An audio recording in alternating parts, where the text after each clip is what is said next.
하나님께서 천지 창조하신 후에 가장 먼저 직접 세우신 공동체가 무엇이죠? 가정이죠. 가정. 이 사실만으로도 가정이 얼마나 소중한지 아시겠죠?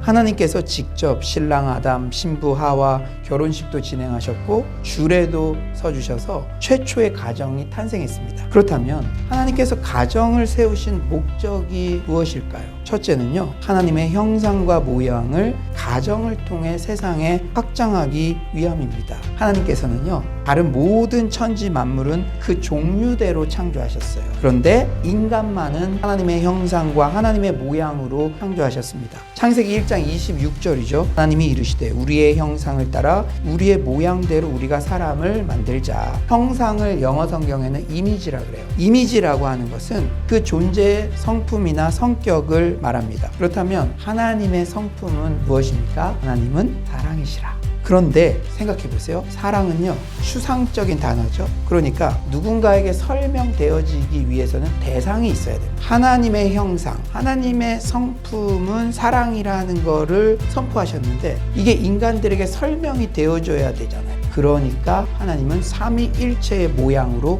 존재하시는 거예요.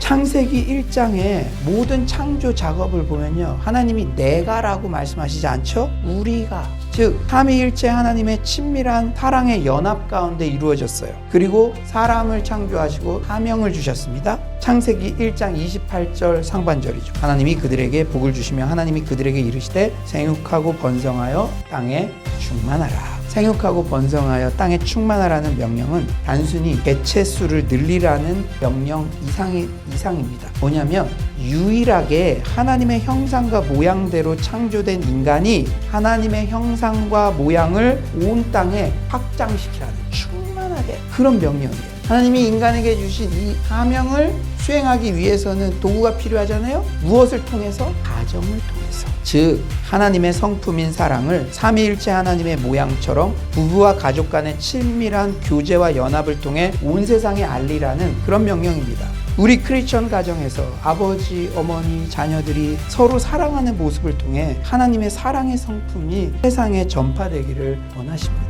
아무쪼록 가정의 행복과 자녀의 미래 모두 궁극적으로는 하나님의 주권 가운데 있다는 사실을 인정합시다. 하나님께서 가정이라는 집을 세워주시지 않으시면 모든 게 헛거예요. 특히 내 자녀는 내 소유가 아님을 인정하며 하나님께 맡기는 그런 믿음이 커지기를 소망합니다. 이런 작은 노력과 배려가 서울로의 가정마다 넘쳐나서 어느 때보다 행복한 가정 천국을 경험하는 2021년 5월 가정의 달이 되시기를 간절히 축원합니다.